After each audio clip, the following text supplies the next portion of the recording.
I grew up in a Methodist church, and later I went to a non-denominational church, and I didn't know anything about the Holy Ghost or speaking in tongues when I was little. And as I grew older, I wanted to be closer to God and have more experiences with Him.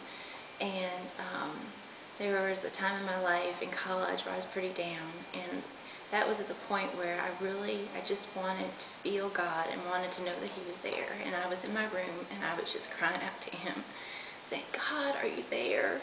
I wanted to feel something from Him.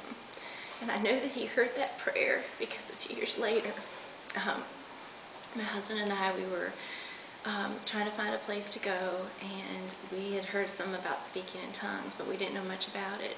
So Taylor Googled in speaking in tongues, and the first website that came up was the Isaiah 58 website. And we read on there about speaking in tongues and baptism of the Holy Ghost, and we were so excited about the things that we were reading. So Taylor contacted Gary Savelli that was in charge of that website, and he let us know that Pastor John, that was the one that wrote all the literature on that website, was just living 30 minutes from our house. And I love that part of my testimony, because he could have been living anywhere in the country, in this world, but he was living 30 minutes from where we lived.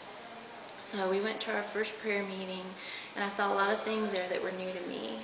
The power of God, and people dancing in the Spirit and going out for prayer. And even though those things were new, I loved it, and I loved to see the feelings on the people and see God on the people. And so we started seeking the Holy Ghost and praying in the meetings and praying at home and trying to make things right. And I wasn't sure that I had the Holy Ghost, and people said that I might have had it, but I had never heard myself speak in tongues. So we had one weekend where Taylor just got really free in the Holy Ghost and rejoicing, and it was a wonderful time. And he heard himself speaking in tongues, and inside of me, though, I was still like, do I have it, Lord? I really wanted to know. So we got home, and I got down beside my bed, and I just prayed, Lord, do I have the Holy Ghost or not? I just need to know. And He was very faithful, because He spoke back right away and said, go hug Taylor.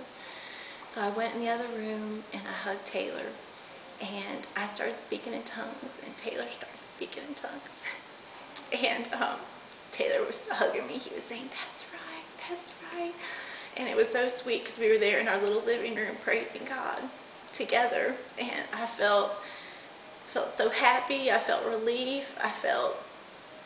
It felt so good to feel the feelings of God, and I was just so thankful for that time.